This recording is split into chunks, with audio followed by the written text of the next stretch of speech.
when are you likely to pump the crude oil to Tanzania? When should people expect fuel from the refinery, or when is it going to kick off? And when will the first drop of oil flow through these pipelines? Yes, we are working with our commercialization plan that we have indicated, and like already indicated, we are working on the crude oil pipeline that will transport about 210,000 barrels per day at peak, but also an oil refinery of 60,000 barrels per day. Now, for the crude oil pipeline, there's been progress. I've already indicated the thermal insulation plant and the coating plants already set up on the Tanzanian side. The Tanga port, a lot of works are ongoing to prepare Tanga port to receive this crude oil. And then you've seen the importation of line pipes into Tanzania to progress the project, meaning that the ECOP is progressing. Now, in terms of timelines, for first oil, our key projects of delivery will be the upstream and the crude oil pipeline. And then the refinery will follow because of the process that has gone into the refinery development. Now, for the oil refinery, we have progressed in terms of the technical analysis, but also issues of environmental social impact. There's a lot of work that has gone into that. And we are now working with our developer, the Alpha MBM from the United Arab Emirates, to ensure that we then conclude the negotiations of key agreements. We are negotiating about 3 key agreements. We are negotiating an implementation agreement, which agreement is entered into by the state and the private company or the private sector investors, where UNOC is also a part of the private sector investors in a joint venture. And then that agreement largely spells out the modalities around the refinery development, aspects of access to land, aspects of design of this refinery, among others. And then the second agreement we are entering into is a shareholders agreement. This will be entered into by the private sector investors in their shareholding, meaning that all the players, UNOC and the private sector investor consortium, will enter a shareholding agreement that defines their rights and obligations in terms of project implementation, how they treat cash flows, how they treat dividends from the project, among others, but also the structuring of the company, because this shareholders company agreement will then bear a refinery company that brings together all the shareholders in this joint venture.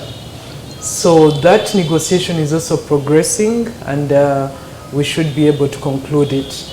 The third agreement we are negotiating is the crude supply agreement, because crude supply is very critical for the refinery. You cannot have a refinery without feedstock. There has to be feedstock, and in this case, this refinery initially will have crude oil from one source, local, from Uganda. So that's why the aspect of crude supply is very important, because we are not located at the ocean, we are not at the coast that we can source crude oil from different suppliers. Of course, there will be other negotiations around the financing of the project, because today, of course, UNOC will be a 40% shareholder in the project, and the private sector investors, Alpha MBM, will hold 60% shareholding.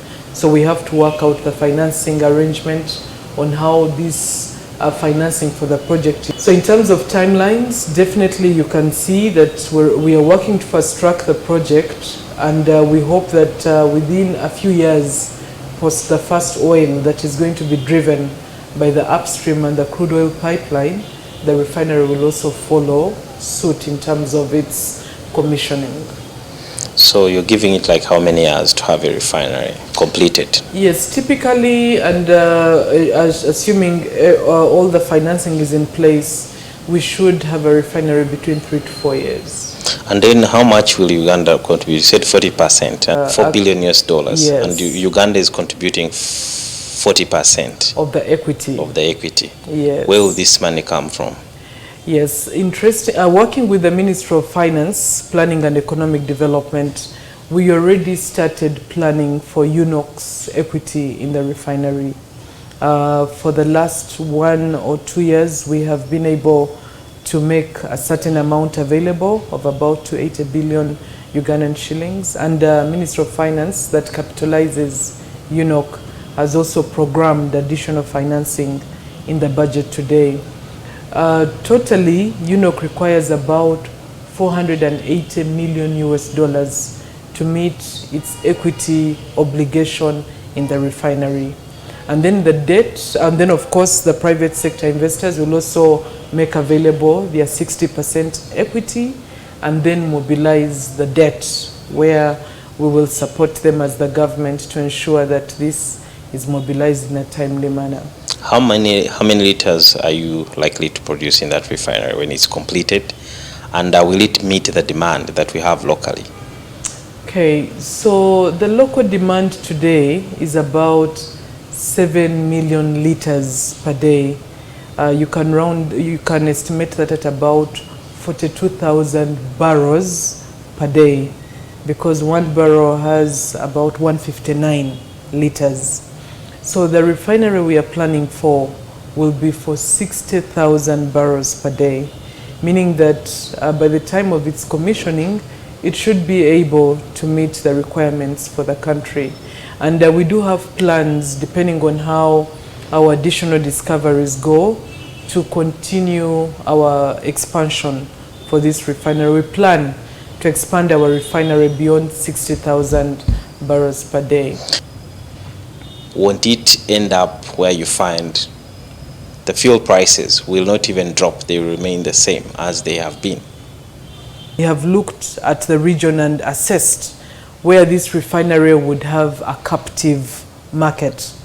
And from our assessment, the refinery in Uganda is able to supply areas of Western Kenya, but also Northern Tanzania, Western DRC, Eastern DRC, areas of Goma, Bunia, but also South Sudan, areas of Nimule. Thank you so much for according us your time. Welcome, and it's always a pleasure to have NTV come to the ministry and have this discussion. Thank you.